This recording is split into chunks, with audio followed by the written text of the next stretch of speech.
একটু ধৈর্য সহকারে যদি সবাই আমার কথা শুনতেন আমি কৃতজ্ঞ হতাম। আমার সম্বন্ধে বলতে গেলে বলতে হয় আমি আপনাদের সন্তান।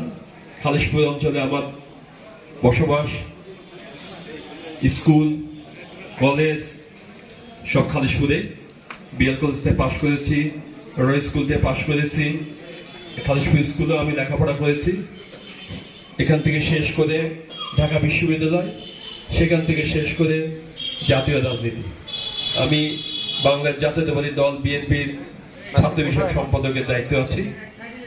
সেই সুবাদে ছাত্রদেরকে নিয়ে আমার উঠা বসা। তারপরেও যেহেতু এই এলাকার সন্তান, মাটির টানে এলাকার টানে আমাকে সবসময় কম বেশি আসতে হয়। বিগত 15 বছরে আমরা রাজপথে ছিলাম। খালিশপুর অঞ্চলে আমরা সেইভাবে তেমন কিছু করতে পারিনি, কিন্তু খুলনা শহরে আমরা রাজপথে থেকে আন্দোলন সংগ্রাম করেছি যতটা সম্ভব।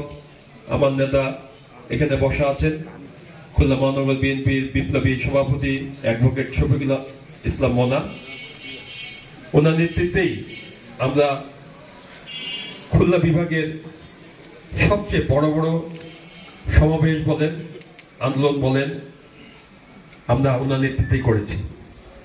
এবং বাংলাদেশের মধ্যে আন্দোলন সংগ্রামে খুলনার মুখকে আমরা উজ্জ্বল করতে পেরেছি।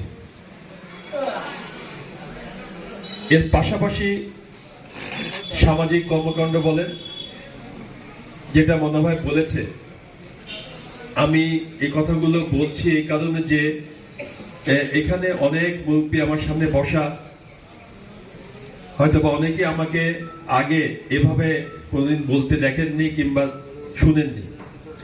এখন কিছু বলতে গেলেই আমি বিব্রত বোধ করি, কারণ সামনে যেহেতু ইলেকশন,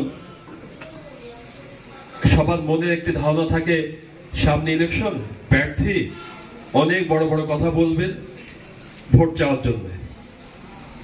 আমি প্রথমেই ক্ষমা চেয়ে নিচ্ছি, আমি আপনাদেরকে বিব্রত করতে চাই না এইভাবে যে আপনি আমাকে ভোট দিবেন।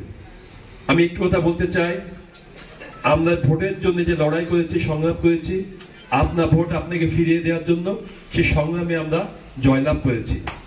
এখন আমার